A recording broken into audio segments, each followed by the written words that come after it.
Savunni berdim. Ey yo hammaga oppo'g'oylar va qora o'yinlar. Sizlar bilan birgalikda men Sheker kanalining admini Pofay YouTube. Qarochi, bollo obunachilar qizlar, bugungi videoda mana bu ko'zi ko'r buqa, Vardenning tarixini bilib olamiz. Har doimgidek video boshlanmay turib oldinglarga yeb ichishga narsalar olib kelinglar. Men videoni boshladim.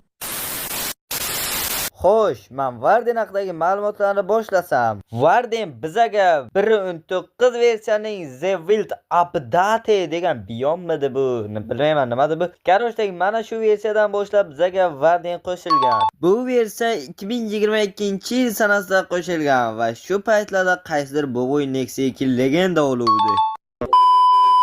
Vardenning tarixini men sizlarga qisqacha qilib tushuntirib bersam, Minecraft razraботчиклari, ya'ni Mojang studiyasi playerlarga, ya'ni bizaga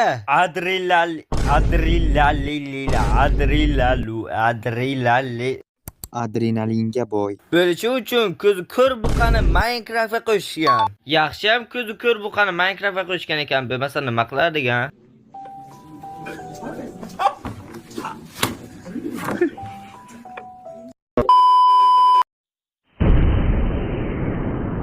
Vardenning hech kim bilmaydigan eng katta siri, uning ko'zlari ko'rmaydi.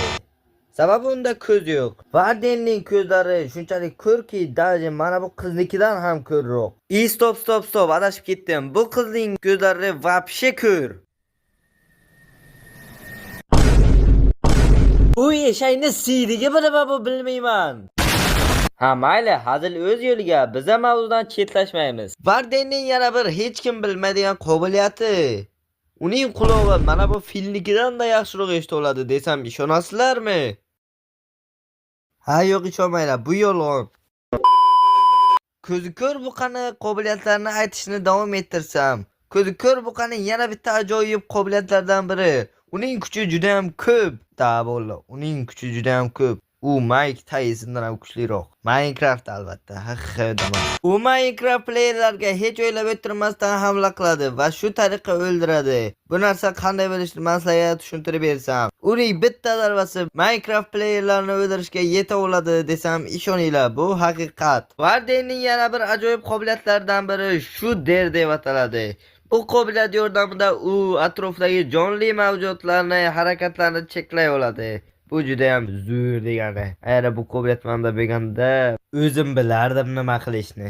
Mana video ham o'z nihoyasiga yetdi. Sizlar esa kommentariyada o'z fikrlarini yozib qoldiringlar va sizlar bilan Pofay YouTube hammomda bo'ldi.